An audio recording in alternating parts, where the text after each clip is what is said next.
இல்ல இப்படி காங்கிரஸோட எங்களை ஒப்பிடவே வேணாம். ம். எங்களுக்கு திருப்தி தான்.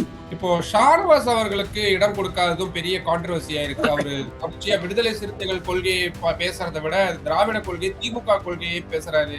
அவர் மேடைகள்ல திமுக ஆதரவாளர் மாரி தான் இருக்கிறாரு. அப்படின்றதுனால அவர் ஒதுக்கப்பட்டார் அப்படின்ற மாரியான விஷயங்களும் இருக்கு. அது அப்படியான உண்மைதானா? ஷானவாஸ்னா ஒரு விடுதலை சிறுத்தைகள்ல இப்படி ஒருத்தர் இருக்காரா அப்படின்னு எல்லாரும் வியந்து பார்க்கிற அளவுக்கு தான் அவருடைய பெர்ஃபார்மன்ஸ் இருந்திருக்கு.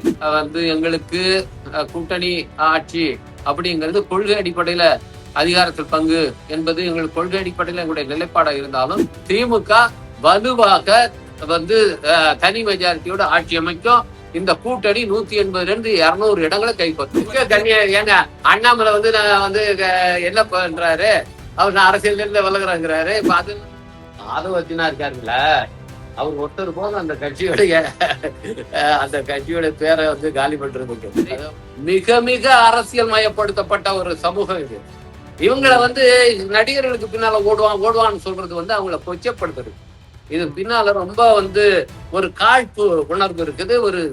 ஒரு நான் வெளிப்படையா சொன்னா ஒரு சாதிய மனோபாவம் இருக்குன்னு நான் சொல்ல வரேன்.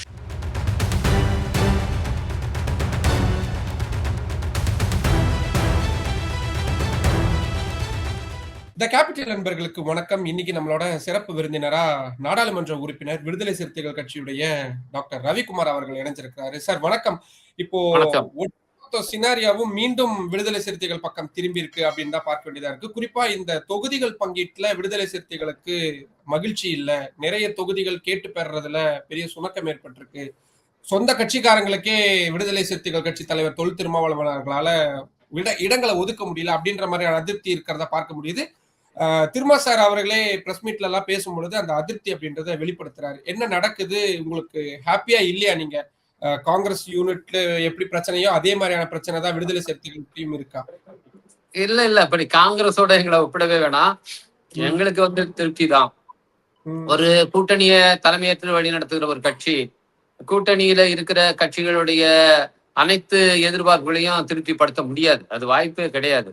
அப்போ நாங்க இடம்பெற்றிருக்க கட்சி சிறிய கட்சிகள் எங்களுக்கு ஒதுக்கப்படுற அத்தனை இடத்தையும் ஒரு வெற்றி வாய்ப்புள்ள இடமா இருக்கணும்னு நாங்க கருதுறது இயற்கை. அந்த விதத்துல அந்த வாய்ப்புள்ள தொகுதிகளை நாங்க வலியுறுத்தணும். அதுல 1-2 அவங்களால கொடுக்க முடியல. இது எப்பயும் நடக்கிறதா. அந்த விதத்துல ஒரு எங்களால பெற முடியலையே அப்படிங்கிற ஒரு ஆதங்கம் இருந்தாலும் இந்த ஒட்டுமொத்தமா பார்க்கும்போது இது எங்களுக்கு திருப்தி தான். அந்த விதத்துல எங்களுடைய தொண்டர்கள்லாம் இன்னைக்கு உற்சாகமா களத்துல இருக்காங்க. அதுல எந்த தொடக்கமும் கிடையாது. தலைவர் அதை உண்மையை எடுத்து சொல்லணுங்கிறதுக்காக அப்படி எல்லாம் 1-2 வார்த்தைகள் சொன்னாங்க. அது தவிர வேற ஒண்ணும் கிடையாது. இல்ல அந்த ஆதங்கம் அப்படின்றது கோபமா எடுத்துக்கலாமா, இல்ல கட்சி தொண்டர்களை சமாதானப்படுத்தக்கூடிய விஷயமா, இல்ல திமுக தலைமைக்கு நீங்க தான் செய்தியை வெளிப்படுத்தணும் அப்படின்னு திரும்ப அவர்கள் நினைச்சிருக்கிறாரா? இல்ல அப்படி எல்லாம் கிடையாது. இப்ப உதாரணத்துக்கு அரூர் தொகுதி நாங்க ரொம்ப வலியுறுத்தினோம். அது வாங்க முடியல. அது அரக்கோணம் தான் அவங்க கொடுத்தாங்க. ஆனா அரூர் தொகுதியில எதிர்பார்த்து கொண்டிருந்தவங்க அதை நாம சரியா கேட்கலையோ அப்படின்னு ஒரு எண்ணம் இருக்கு அவங்களுக்கு. அந்த அதிருப்தியை வெளிப்படுத்துறாங்க. அப்போ எங்க தலைவர் அதுதான் வெளிப்படையா சொல்றாரு. நாங்க அரூர் தொகுதியை இவ்வளவுலாம் கேட்டோம், அவங்க கொடுக்க முடியல, அவங்க அரக்கோணம் தான் எங்களுக்கு ஒதுக்குனாங்க அப்படின்னு அவங்கள சொல்லி அவங்கள சமாதானப்படுத்த வேண்டியிருக்கு. அதுக்காக அவர் சொன்னதே தவிர வேற ஒண்ணும் கிடையாது. இப்போ ஷானவாஸ் அவர்களுக்கு இடம் கொடுக்காததும் பெரிய கான்ட்ரோவர்சியா இருக்கு. அவரு தொடர்ச்சியா விடுதலை சிறுத்தைகள் கொள்கையை பேசுறதை விட திராவிட கொள்கை, திமுக கொள்கையை பேசுறாரு. அவர் மேடைகள்ல திமுக ஆதரவாளர் மாதிரி தான் இருக்கிறாரு. அப்படின்றதுனால அவர் ஒதுக்கப்பட்டார் அப்படின்ற மாதிரியான விஷயங்களும் இருக்கு. அது அப்படியான உண்மைதானா? இல்ல அது மாதிரி கிடையாது. இப்ப கடந்த முறை இது சட்டமன்ற உறுப்பினர் இருந்த 3 பேருக்கு வாய்ப்பு கொடுக்க முடியல. அதுக்கான காரணத்தை எங்க தலைவர் சொல்லியிருக்காரு. ஏன்னா ஒரு மற்றவங்களையும் திருப்திப்படுத்த வேண்டியிருக்கு. உதாரணத்துக்கு இஸ்லாமியர்களுக்கு ஒரு தொகுதி அப்படிங்கிற மாதிரி இவங்க தலைவர் அதை முடிவு பண்ணி வச்சிருக்காரு. அது போல தலித் அல்லாதவர்களுக்கு ஒரு தொகுதி, 2 பொது தொகுதி வாங்குறோம். அப்ப வாங்கும் போது எங்க கட்சியில தலித் அல்லாதவர்களும் கணிசமா பல்வேறு சமூகங்களை சேர்ந்தவங்க இருக்காங்க. அது போல இஸ்லாமியர்களும் கணிசமா இருக்காங்க. இன்னைக்கு அதிக அளவுல இஸ்லாமியர்கள் எங்க கட்சியில இணைகிறாங்க. அப்போ இன்னைக்கு வேட்பாளராக அறிவிக்கப்பட்டிருக்க அப்துல் ரஹ்மான் அவர்கள், அவர் தான் ஆளுநர் ஷாபனாஸே கட்சியில சேர்த்தவர். அவர் தான் கூட்டு கட்சியில இணைச்சவர். அது மாதிரி பல பேரை இன்னைக்கு இணைச்சு இன்னைக்கு இந்த கட்சியில இஸ்லாமியர்கள் நிறைய பேர் இருக்கிறாங்கன்னா அதுக்கு அப்துல் ரஹ்மான் ஒரு காரணம். அப்ப அவர் ஒரு சீனியர். அவர் தான் இஸ்லாமிய ஜனநாயக பேரவையின் அந்த அமைப்புடைய தலைவர். அப்ப அவர் கேட்கிறார், நீங்க அவருக்கு 2 முறை வாய்ப்பு கொடுத்தீங்க, ஒரு முறை சட்டமன்ற உறுப்பினர் ஆயிட்டாரு. இவருக்கும் வந்து ஒரு முறை 2016 நாங்க வாய்ப்பு கொடுத்தோம். அப்போ வந்து மக்கள் நல கூட்டணி. இப்ப ஒரு வாய்ப்பு இருக்கு. எனக்கு வெற்றி பெற வாய்ப்பு இருக்கு. நீங்க எனக்கு குடுங்க. அதுவும் நீங்க வந்து வாங்கியிருக்க பண்ருட்டி தொகுதி எனக்கு பக்கமா இருக்கிற தொகுதி. அவரு கடலூர் மாவட்டத்தை சேர்ந்தவர் தான். அப்ப எனக்கு வந்து அந்த வாய்ப்பை குடுங்க. போன முறை நாகப்பட்டினத்துல கிடைச்சது அவருக்கு குடுத்தீங்க. இந்த முறை எனக்கு வந்து இத குடுங்கன்னு அவர் கேட்கும்போது, அத வந்து நிராகரிக்க முடியல தலைவரால. அதனாலதான் அத வந்து அகாமடேட் பண்ணாங்களே ஒழிய, இவரு வந்து அ இவரு அப்படி செய்யல, இப்படி செய்யலன்னு இதெல்லாம் சும்மா கற்பனை கட்டுக்கதைகளை தவிர வேற ஒண்ணும் கிடையாது. இன்னொன்னு எங்களுடைய சட்டமன்ற உறுப்பினர்கள் தலைவருடைய மனம் அறிந்துதான் அங்க பேசியிருக்காங்க.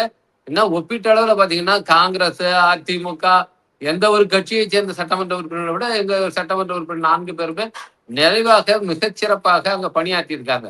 அது அவங்க எந்திரிச்சு பேசினாலே மொத்த அவையும் கவனிக்கிற மாதிரியான ஒரு ஆற்றல் கொண்டவர் தான் எங்க சட்டமன்ற உறுப்பினர்கள். அதுலலாம் எந்த குறையும் கிடையாது. எங்களுக்கு எந்த அதிருப்தியும் கிடையாது. எங்க தலைவரே அதை விளக்கமா சொல்லியிருக்காரு. இன்னும் சட்டமன்றத்துல மட்டும் இல்ல, வெளியில அரங்குகள்லயும் ஷானவாஸ்னா ஒரு விடுதலை சிறுத்தைகள்ல இப்படி ஒருத்தவர் இருக்காரா அப்படின்னு எல்லாரும் வியந்து பார்க்கிற அளவுக்கு தான் அவருடைய பெர்ஃபார்மன்ஸ் இருந்திருக்கு. அவர் மேல எங்க தலைவருக்கு ரொம்ப பெரிய மரியாதை உண்டு.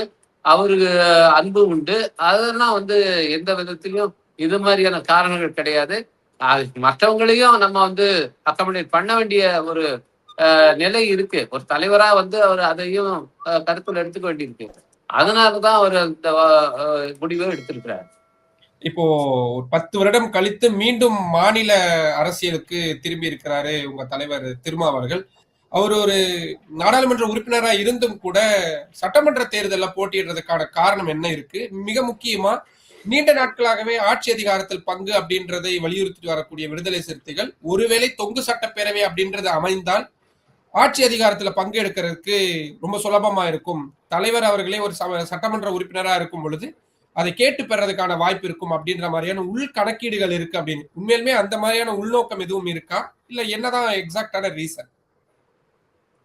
இது வந்து ரொம்ப ஒரு உண்மைக்கு மாறான ஒரு கற்பனை. அதாவது தொங்கு சட்டமன்றம் வருங்கிறதெல்லாம் இன்னைக்கு வந்து வந்திருக்கிற இப்ப ரீசெண்டா வந்திருக்கிற லோக்பால் அந்த கருத்து கணிப்புல கூட 180 இடங்களுக்கு மேல வந்து திமுக அணி வெற்றி பெறும்னு வந்திருக்கு. அதுக்கு பக்கத்துல கூட வரல. அடுத்த கருத்து கணிப்புகளை நம்பக்கூடியவரா? ஏன்னா கடந்த காலங்கள்ல கருத்து கணிப்புகள் எந்த அளவுக்கு பொய்த்து போயிருக்கு அப்படின்றத தமிழ்நாடு மட்டும் இல்ல, பீகார் மாநிலம் தொடங்கி பல மாநிலங்கள்ல பொதுவா இருக்கிற நிலைமையை வச்சு பார்த்தோம்னா இன்னைக்கு கூட்டணி பலம்னு வந்து பாத்தீங்கன்னா திமுக அணி பலம் எந்த கட்சியும் இல்ல. இதுல வந்து எல்லாமே ஒரு தங்களுக்கான வாக்கு வங்கி உள்ள கட்சிகள் இதுல வந்து இடம்பெற்றிருக்கிறது. அது தேமுதிகவா இருந்தாலும், காங்கிரஸா இருந்தாலும், விசிகவா இருந்தாலும், இடதுசாரிகளாக இருந்தாலும், அப்படி இருக்கும்போது எங்களுக்கு வந்து இது வந்து தொங்கு சட்டமன்றம் வருங்கிற அது மாதிரியான எந்த இதுவுமே இல்லை. எங்களுக்கு மட்டும் இல்ல, அது அரசியல கூர்ந்து நோக்கிற யாருமே அதை நம்ப மாட்டாங்க. அந்த அளவுக்கு ஒரு வலுவாக இந்த அணி இருக்குது. இது வந்து 180 இருந்து 200 இடங்களை வெல்லும். அதுல வந்து எந்த சந்தேகமும் இல்ல. திமுகவே வந்து 127 130 இடங்களுக்கு மேல அவர்களே வந்து தனிப்பட்ட அளவுல ஒரு வலுவான பெரும்பான்மையோடு அவர்கள் வந்து வெற்றி பெறுந்து ஆட்சி அமைப்பார்கள். ஏன்னா அந்த மாதிரியான ஒரு எண்ணம் எங்களுக்கு எதுவுமே இல்லை.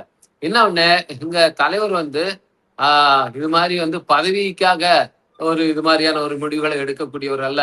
அப்படி எடுக்கிறதா இருந்ததுன்னா இத்தனை நேரம் அவரு ஒன்றிய அமைச்சராக இருந்திருப்பார். அது வந்து எந்த அளவுக்கு அவருக்கு ஆஃபர் பண்ணாங்க, அதுக்கு எந்த எல்லாம் அவரை இருக்கிறதுக்கு முயற்சி பண்ணாங்கிறது டெல்லியில இருக்கிறவங்களுக்கு தெரியும்.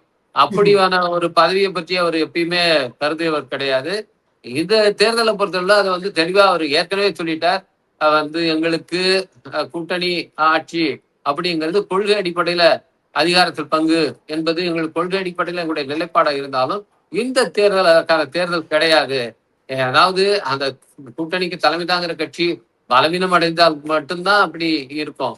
அது மாதிரியான நிலை இன்னைக்கு திமுகவுக்கு இல்ல. திமுக பலம் வாய்ந்த ஒரு கட்சியாக இருக்கிறது.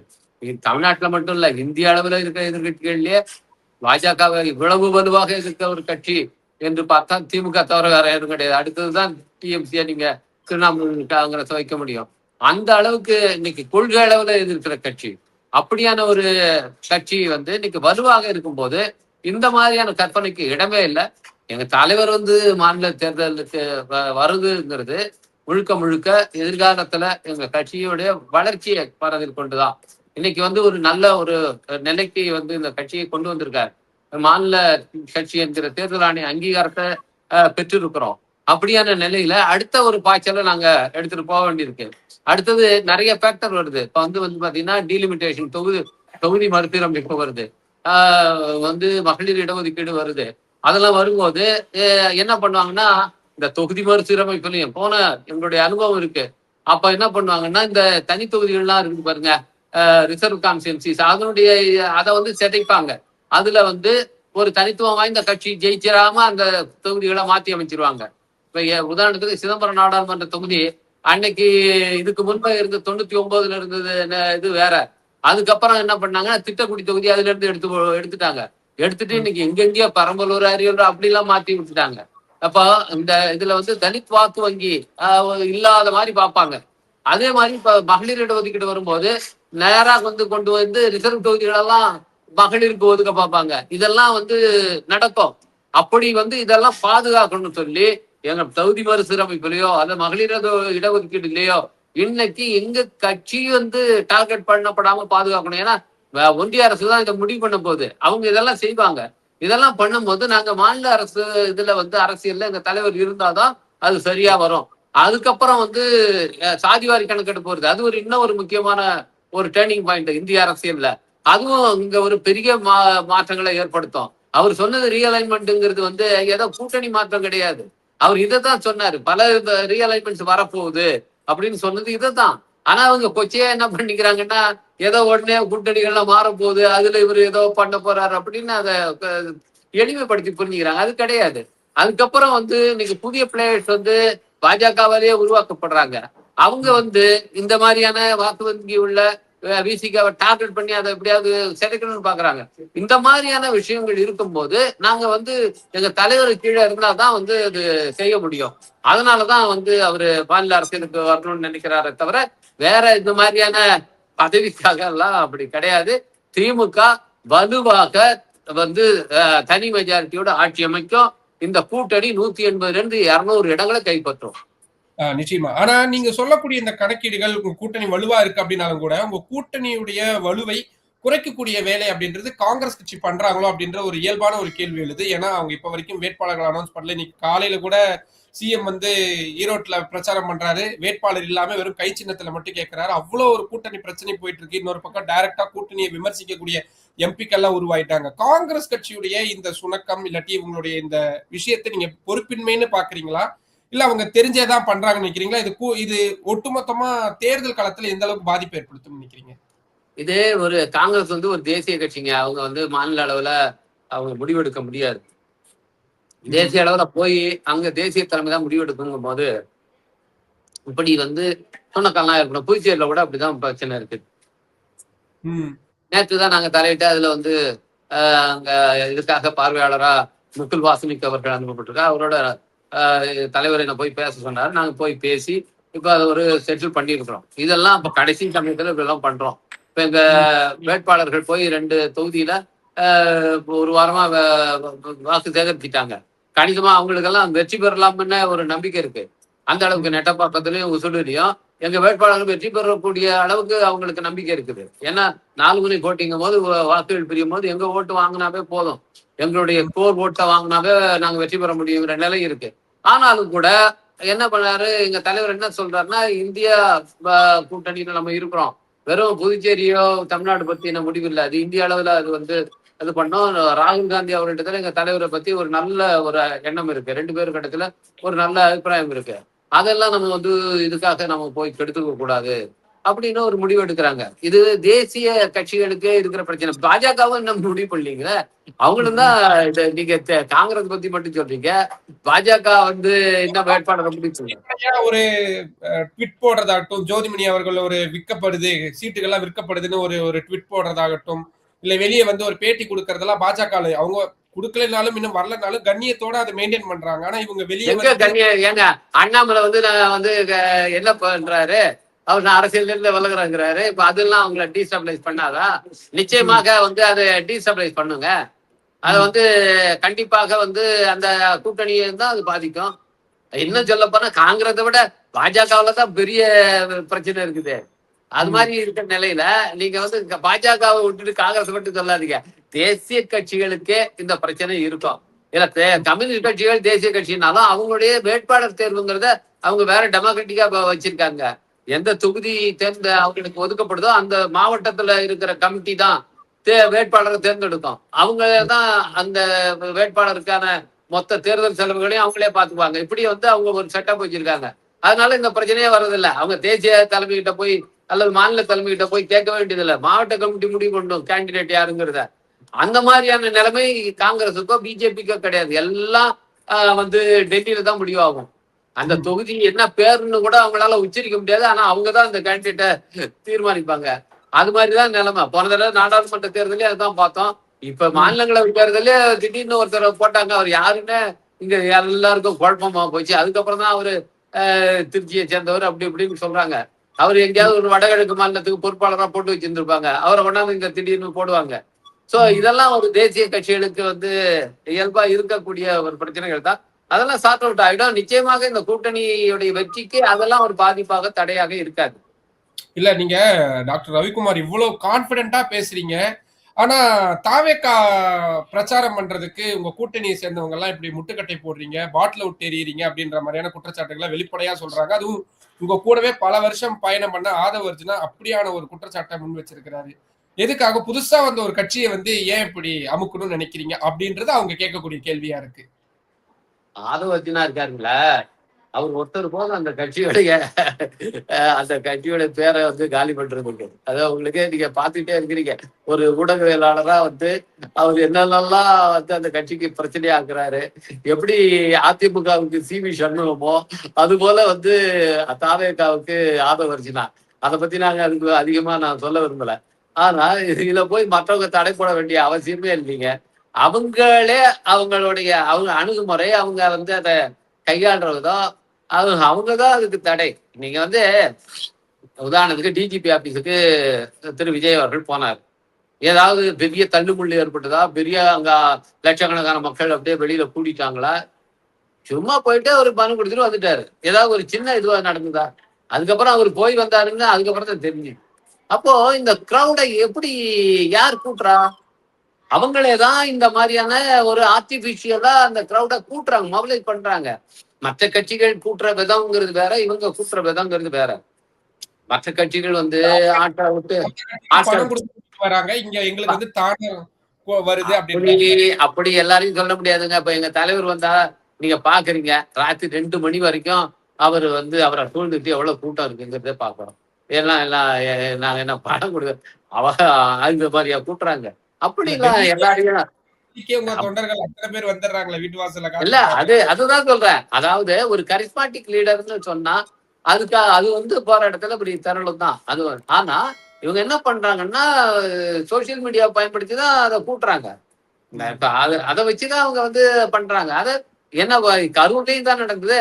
12 மணிக்கு வர்றாரு, 1 மணிக்கு வர்றாரு, 2 மணிக்கு வர்றாரு, இப்படியே வந்து ஒரு டெம்போவை கிரியேட் பண்ணி அப்படி வந்து அந்த ஒரு கிரௌடு கூட்டப்படுது அவங்கள வந்து மோட்டிவேட் பண்ணி.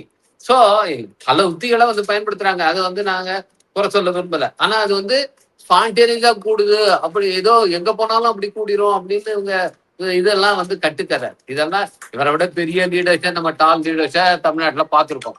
அவங்க எல்லாம் வந்து இது மாதிரிலாம் கிடையாது. திரு ரஜினிகாந்த் அவரை விட இவர் ஒன்றும் பெரிய ஆற்றல் வாய்ந்த நடிகரோ ஒரு கிரௌட் புல்லரோ கிடையாது. ஏன்னா ரஜினிகாந்த் எவ்வளவு சிம்பிளா இருந்தாரு. அவர் வந்து இங்கேருந்து அவரு அரசியலுக்கு வர்றதா அந்த மாதிரி என்னைக்காவது ஒரு மீடியா பார்க்கணும் போனாரா? மீடியா கிட்ட வந்து கோச்சிக்குவாரு, அவர் கடுமையா பேசுவாரு, அதெல்லாம் பண்ணுவாரு. ஆனா மீடியாவை வந்து அவர் பார்க்காம போனதே கிடையாது. இப்ப எப்படி இன்னைக்கு மோடி அவர்கள் எப்படி மீடியாவை பார்க்காம ஒரு இதை வந்து வெளியில வந்து உருவாக்குறாரோ அதே டெக்னிக்க மோடி என்ன பயன்படுத்துறாரோ அந்த புத்தியை தான் விஜய் பயன்படுத்துறாரு. இதை நீங்க பாக்குறீங்களா இல்லையா? உங்களுக்கு பேரலல் தெரியுதா இல்லையா? இது வந்து இதனால அவங்களுக்கு வந்து இதை வந்து ஒரு ரேர் அக்கேஷனா மாத்துறது. அவரை பாக்குறதே ஒரு ரேர் அக்கேஷன் அப்படின்னு மாத்துறது. ஏன்னா ஒரு லீடர் அப்படி இருக்கக்கூடாது இல்லைங்களா? ஒரு லீடருங்கிறவரு எப்பயுமே வந்து அக்சசிபிளா இருக்கணும். இவர் நாளைக்கு முதலமைச்சரா வரணும்னு இவர் விரும்புறாரு. அப்படி முதலமைச்சரா வந்தா என்ன ஆகும்? இப்பயே ஒரு கருப்பு பூனையா என்னமோ சிவப்பு பூனையா ஏதோ பூனை நடுவில் இருக்கிறாரு. அதுக்கப்புறம் வந்தா பூனை எலின்னு இப்படியே நிறைய வந்ததுன்னா ஜனங்க எப்படிங்க போய் பார்க்க முடியும்? அப்போ இதெல்லாம் வந்து இவங்களா உருவாக்கிக்கிறாங்க. அது அது இதெல்லாம் வந்து இவங்களா ஆர்டிபிஷியலா உருவாக்குறது இது. ஏன்னா அவங்க திரைத்துறையில இருக்கிறதுனால ஒரு படத்தை வந்து எப்படி ஒரு ஹைப்பை கிரியேட் பண்ணணும், ஒரு படத்தை எப்படி விற்கணும், அதெல்லாம் அவங்களுக்கு தெரியும்.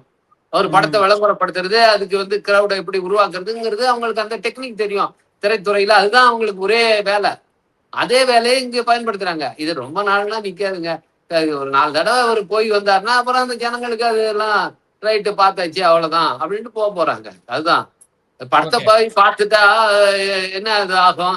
அவ்வளவுதான். வந்து வெளியில வரும்போது என்ன சொல்றான், அதை பத்தி கமெண்ட், இடைவேளை வரையும் நல்லா இருக்குது, இடைவேளைக்கு அப்புறம் நல்லா இல்லைன்னு சொல்றான் பாருங்க.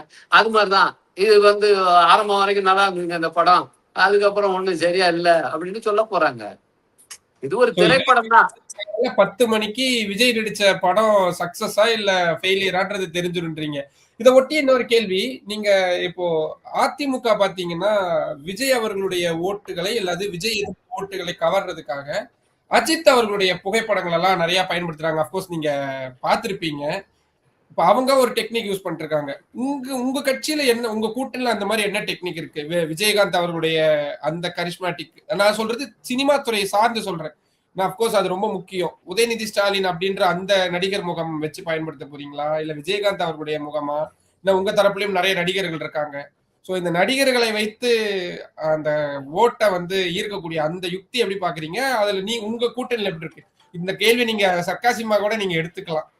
இல்ல இப்ப உதாரணத்துக்கு அஜித்தை வந்து பயன்படுத்துறாருன்னா எடப்பாடி பழனிசாமி அவர்கள் எந்த அளவுக்கு வந்து ஒரு தன்னம்பிக்கை இல்லாம இருக்கிறாருங்கிறத காட்டுது. இந்த தேர்தலை மிகவும் தன்னம்பிக்கை இல்லாம சந்திக்கிற ஒருத்தவர் யாருன்னு பாத்தீங்கன்னா எடப்பாடி பழனிசாமி அவர்கள் தான்.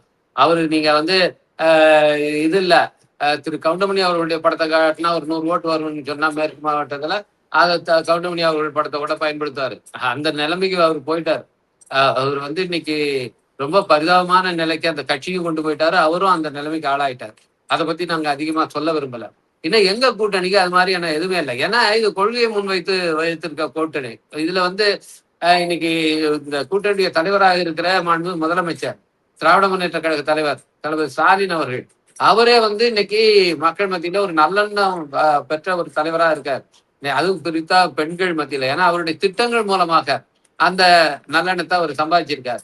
அது மட்டும் இல்ல, இப்ப 8000 ரூபாய் உங்களுக்கு கூப்பன், நீங்க வந்து வீட்டுக்கு தேவையான ஃப்ரிட்ஜு, வாஷிங் மிஷின் இது மாதிரி வாங்கிக்கலாம்னு சொல்லியிருக்க அந்த அறிவிப்புங்கிறது எல்லாருக்கும் இன்னைக்கு நிலைக்குலை வச்சிருக்குது எதிர்கட்சிக்காரங்களெல்லாம்.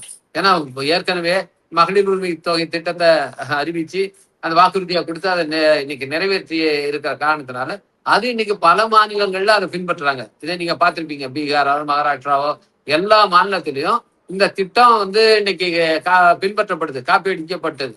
அது சக்சஸ்ஃபுல்லா வந்து அங்க ஒர்க் அவுட் ஆகுது. அதே மாதிரி இந்த 8000 ரூபாய் கூப்பனை வந்து இன்னைக்கு பாருங்க, அடுத்தடுத்து மாநில தேர்தல் வருது, உத்தரப்பிரதேசத்துல இங்க பயன்படுத்த போறாங்களா இல்லைன்னு பாருங்க. அப்போ இது மாதிரி வந்து மக்களுடைய நலத்திட்டங்கள், அந்த மாதிரியான வாக்குறுதிகள், அது இன்னைக்கு எங்களுக்கு ஒரு பெரிய அட்ராக்ஷனா இருக்குது. இந்த கூட்டணியுடைய ஹீரோ திரு முதலமைச்சர் அப்படின்னு சொன்னா, இந்த கூட்டணியுடைய ஹீரோயின் யாருன்னா இந்த தேர்தல் அறிக்கை தான், திமுகவுடைய தேர்தல் அறிக்கை. அந்த அளவுக்கு இன்னைக்கு வலுவா இருக்கு. அப்புறம் இந்த கூட்டணியில இடம்பெற்றிருக்கிற கட்சிகள், எங்க கட்சியை எடுத்துங்க. எங்க கட்சியுடைய தலைவர் இவர் வந்து ஒரு கரிஸ்மாட்டிக் லீடர், ஒரு கிரௌட், பெரிய கிரௌட் புல்லர். இவருக்கு வேற யாராவது காட்ட வேண்டியிருக்கா? எங்களுக்கு தேவையே இல்லை. அது போல தேமுதிக எடுத்தீங்கன்னா பிரேமலதா, அவங்க ஒரு நல்ல கேம்பெயினர், அவங்க ஒரு கிரௌட் புல்லர் தான். அது மாதிரி இதுல வந்து வேற வைகோ எடுத்துங்க, அவரை மாதிரி ஒரு பெரிய ஆராய்டர் இருக்கு. இன்னைக்கும் அவர் வந்து அவருக்கு இணையா வந்து ஒரு ஆராய்டர், ஒரு பேச்சு வன்மை கொண்டவர் இன்னைக்கு திராவிட இயக்கத்துல இருக்காங்களா? யாருமே கிடையாது. அந்த அளவுக்கு அவரு பேச்சு வன்மை, அவரு வந்து ஒரு அருமையான ஒரு கேம்பெயினர். எனவே எங்களுக்கு இந்த மாதிரி எந்த திரை நட்சத்திரங்களுடைய கவர்ச்சி படங்கள்லாம் எங்களுக்கு தேவையே கிடையாது. அதை நாங்க பயன்படுத்த வேண்டிய அவலமான நிலையிலேயே இந்த கூட்டணி இல்லை. இல்ல, இறுதியா ஒரே ஒரு கேள்வி. விடுதலை சிறுத்தைகள் கட்சிகளுடைய தொண்டர்கள் இல்லாட்டி அவங்களுடைய பின்பற்றக்கூடியவங்க இந்த தேர்தல்ல விஜய் அவர்களுக்கு வாக்குகளை செலுத்த போறாங்க அப்படின்னு நேற்று நான் ஒரு பத்திரிகையாளர்கிட்ட பேசிட்டு இருக்கும் பொழுது, விசிகேவோட ஓட் பேங்க் பெருசா பெரிய அளவுல போகுங்க, ஏன்னா திரை நட்சத்திரங்கள் அதிகம் ஈர்ப்பு கொண்ட ஒரு ஒரு ஓட் பேங்க்ன்றது அவங்க கிட்ட இருக்கு, அதனால அவங்க அப்படியே கன்வெர்ட் ஆவாங்க அப்படின்னு. களத்துல அதுதான் யதார்த்தமா உங்க கட்சி தொண்டர்கள் அப்படி பண்ணுவாங்கன்னு உங்களுக்கு தோணுதா? இது வந்து ஒரு தவறான ஒரு பரப்புரைங்க. ஒண்ணு, நீங்க விஜய் பத்தி வந்திருக்கிற சர்வே எல்லாமே அவருக்கு நகர பகுதிகளில் தான் பெரிய செல்வாக்கு இருக்கு. உதாரணத்துக்கு சென்னையில தான் அவருக்கு பெரிய ஹையஸ்ட் ஃபாலோவிங் இருக்கு. வரப்போகுது அப்படின்னு சொல்றாங்க. அடுத்தது அர்பன் செமி அர்பன் ஏரியாக்கள்ல தான் அவருக்கு வந்து சப்போர்ட் பேஸே இருக்கு. விசிகாவை எடுத்துக்கிட்டீங்கன்னா எங்களுடைய சப்போர்ட் பேஸ் முழுக்க ரூரல் சப்போர்ட் பேஸ். நாங்க எங்க வலுவா இருக்கிறோமோ அங்க விஜய்க்கு சப்போர்ட் பேஸே கிடையாது. இன்னைக்கு அவருக்கு வந்து நீங்க எடுக்கிற பகுதியை பாருங்க, அப்படி இருக்கு. இன்னைக்கு நீங்க இந்த லோக்பால் இதெல்லாம் எடுத்துக்கிட்டீங்க, சர்வே எடுத்துக்கிட்டீங்கன்னா நார்த்தன் ஸ்ட்ரெச்சில் வந்து ஹையஸ்ட் ஓட் ஷேரை வந்து திமுகவுக்கு அவங்க கொடுக்குறாங்க. எங்க விடுதலை சிட்டுகள் ரொம்ப பலமாக இருக்குதோ அங்கதான் திமுக அணி வந்து ஹையஸ்ட் ஓட் ஷேரை வந்து அதிகமான இடங்களையும் பெறும் அப்படிங்கிறத சர்வேல சொல்றாங்க. அப்போ எங்க ஓட்டு வந்து பலவீனம் அடைஞ்சிருந்தா எப்படி இது நடக்கும்? எங்க ஓட்டு எப்படி பலவீனமாகும்? நாங்க இருக்க ரூரல், அவருக்கு ஃபாலோவிங் இருக்கிறது அர்பன். எப்படி வந்து ரெண்டும் ஓவர்லாப் ஆகும்? அப்போ அப்போ அவருக்கு ஃபாலோவிங் அர்பன்ல இல்லைன்னு சொல்லணும், அல்லது விசிகா வந்து சென்னை போன்ற பெருநகரங்கள்ல தான் வருவாருன்னு சொல்லணும். இது ரெண்டுமே பொருந்தல. அதனால விசிகாவோட ஓட் பேங்க் வந்து போகும்னு சொல்றது இது வந்து ஒரு இந்த இதுல வந்து ஒரு காழ்ப்புணர்வு இருக்கு. எங்களுடைய வளர்ச்சியை பொறுக்காதவர்கள் சொல்ற ஒரு விஷயம் இது. அடுத்தது இந்த மக்களை ரொம்ப கேவலமா பாக்குறது. இவங்க எல்லாம் நடிகர் பின்னால போடுவாங்க. இன்னைக்கு நான் சொல்றேங்க, சேலஞ்ச் பண்ணி சொல்றேன், இன்னைக்கு தமிழ்நாட்டுல அரசியல் மயப்படுத்தப்பட்ட ஒரு செக்ஷன்னா தலித் மக்கள் தான். தலித் சமூகத்தை சேர்ந்த ஒரு சாதாரண ஒரு ஆள்கிட்ட கூட நீங்க வந்து அரசியல்ல வந்து பேச முடியும், டீப்பா பேசுவான். இன்னைக்கு வந்து நான் இன்னைக்கு நீங்க இப்பதான் வந்து ஈரான் இத பத்தி பெஸ்கியானுடைய அந்த பெசெஷ்கியான் அவர் ஈரான் அதிபருடைய ஸ்டேட்மெண்ட்டை டிரான்ஸ்லேட் பண்ணி நான் போடுறேன். நீங்க எந்த கட்சி, இந்தியாவில எந்த கட்சிகள்ல இருந்தா ஒரு பொறுப்பாளர் ஈரான் அமெரிக்கா வந்து ஃபாலோ பண்ணிட்டு இந்த ஸ்டேட்மெண்ட் எடுத்து டிரான்ஸ்லேட் பண்ணி போடுறான்னு சொல்லுங்க. நீங்க ஏன் போடுறோம்? நாங்க எங்க தொண்டர்களுக்கு போடுறாங்க. நாங்க அவங்களுக்கு இதுல ஆர்வம் இருக்குது, அவன் பார்த்துட்டு இருக்கான். நீங்க வந்து வெறும் அவனை வந்து இங்க தமிழ்நாட்டு தேர்தல் மட்டுமே இந்த குண்டு சட்டியில குதிரை ஓட்டுறவங்க கிடையாது எங்க ஃபாலோயர்ஸ். அவனை நான் ஃபீட் பண்ண வேண்டியிருக்கு. அவனுக்கு அமெரிக்கா ஈரான் சண்டை என்ன நடக்குது, அங்க என்ன நிலவரம், அப்டேட் என்ன அப்படின்னு அவன் விழிப்புணர்வோட இருக்கான். அதை தான் நான் அவங்களுக்கு தான் போடுறேன். அப்போ எங்க தொண்டர்களாக இருந்தாலும் சரி, இந்த தலித் மக்களாக இருந்தாலும் சரி, மிக மிக அரசியல் மயப்படுத்தப்பட்ட ஒரு சமூகம் இது. இவங்களை வந்து நடிகர்களுக்கு பின்னால ஓடுவான்னு சொல்றது வந்து அவங்கள கொச்சப்படுத்துறது. இது பின்னால ரொம்ப வந்து ஒரு காழ்ப்பு உணர்வு இருக்குது. ஒரு நான் வெளிப்படையா சொன்னா ஒரு சாதிய மனோபாவம் இருக்குன்னு நான் சொல்ல வரேன். எனவே அது வாய்ப்பே இல்லை. நீங்க தேர்தல் முடிவு வந்ததுக்கு அப்புறம் நான் இதை வந்து நான் வரும் யூகத்துல சொல்ல, இந்த தேர்தல் முடிவு வந்ததுக்கு அப்புறம் விஜய் ஓட்டு வாங்கட்டும், அந்த ஓட்டுல எங்களுடைய செல்வாக்கு பகுதியில இருந்து எவ்வளவு ஓட்டு போயிருக்குன்னு நீங்க பாருங்க, அப்ப பேசுவாங்க. நிச்சயமா 23ஆம் தேதி நீங்க பயங்கர பிஸியா இருப்பீங்க, அந்த அன்னைக்கு நான் டிஸ்டர்ப் பண்ண மாட்டேன். 24ஆம் தேதி எனக்குன்னு ஒரு 15 நிமிடம் ஒதுக்கிடுங்க. கண்டிப்பா நம்ம வந்து மீண்டும் பேச போறோம். இவ்வளவு முக்கியமான, இவ்வளவு இக்கட்டான ஒரு சூழல்ல கூட உங்களோட டைமையும் உங்களுடைய இவ்வளவு முக்கியமான கருத்துக்களையும் எங்க கூட பகிர்ந்துக்கிட்டதுக்கு ரொம்ப ரொம்ப நன்றி சார். நன்றி, வணக்கம்.